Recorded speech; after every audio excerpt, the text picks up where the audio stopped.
Bank of England Governor Andrew Bailey says despite raising interest rates, he is much more hopeful for the economy. Bank of England Governor Andrew Bailey is more optimistic on the economy. Despite raising interest rates yesterday to a 14-year high of 4.25%. The cautious bank governor said he is much more hopeful, following fears only last month that the UK would fall into a recession. Mr. Bailey oversaw the 11th consecutive rise in the central bank rate. It was just 0.1% in December 2021, but in a welcome shift of thinking, there is also an expectation that rates may have peaked. In an upbeat message, he said Britain was no longer falling into an imminent recession, adding that inflation should come down sharply in the rest of the year. Mr. Bailey admitted, "We were really a bit on a knife edge as to whether there would be a recession. Certainly, we thought the economy would be quite stagnant. I'm not saying it's off to the races, let's be clear, but I am more optimistic." He backed Chancellor Jeremy Hunt's budget assessment last week that inflation will tumble from its 10.4% to 2.9% by the end of the year, bringing much-needed relief on bills. Also yesterday it was confirmed average council tax bills will top 2.0 for the first time, rising by a typical 5.1% next month.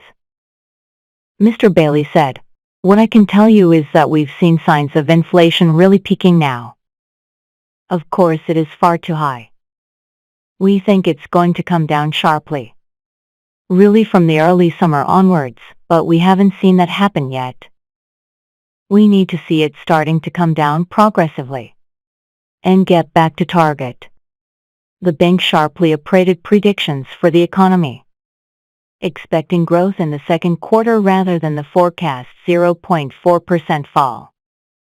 That would avoid a technical recession, which is defined as 2 consecutive periods of contraction.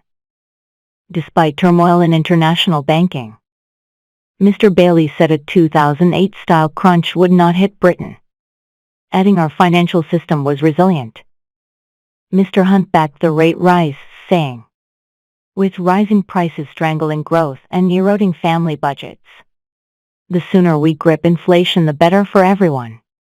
He said the government would play its part by being responsible with the public finances. Minutes of the Bank Rate-Setting Monetary Policy Committee indicated no further rises unless there are more persistent pressures on prices, as its 9 members voted to raise rates by 7-2. Mark Grant, from Brokers the Business Finance Branch, said that could give businesses some confidence and certainty.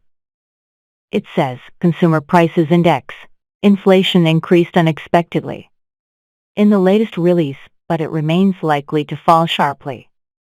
Then business confidence will return and grow, resulting in investment in assets and staff, and increased productivity and growth. There were also hopes that mortgage payers might not be as badly hit as feared by the rates increase, as the biggest building society led the way in lowering charges. The Nationwide is reducing rates across its fixed and tracker mortgage range by up to 0.45 percentage points, effective from today. It was the latest economy boost. Economists last month forecast Britain will avoid a recession this year, with inflation falling by at least half before the end of 2023. Unemployment is set to stay low with the workforce returning to pre-COVID levels, and government debt is due to fall, said the National Institute of Economic and Social Research think tank. The FTSE stock market hit a record high in February, boosting pensions and investments, while Chris Berry, director at law firm Thomas Legal, said, despite the quarter-point raise, it's not all doom and gloom. The spring property market is also around the corner, and many sellers haven't seen their property values plummet anywhere near as much as some had predicted. There are many reasons to be cheerful. Riz Melik, from Broker R3 Mortgages, added, There's broad agreement that base rate hikes could be limited, and that once inflation reaches its target, rates could even be reduced. The decision to lift rates from 4% came after inflation rose unexpectedly from 10.1% to 10.4% last month. The pace at which prices are rising is close to its highest for 40 years, more than 5 times the target. The interest rate increase also follows the collapse of two US banks and the billion-pound rescue of major lender Credit Suisse. Mortgage costs are still due to rise. The average 2-year fixed rate is now 5.32%, with a 5-year fix being 5%, says Moneyfacts. A year ago they were 2.65 and 2.88%.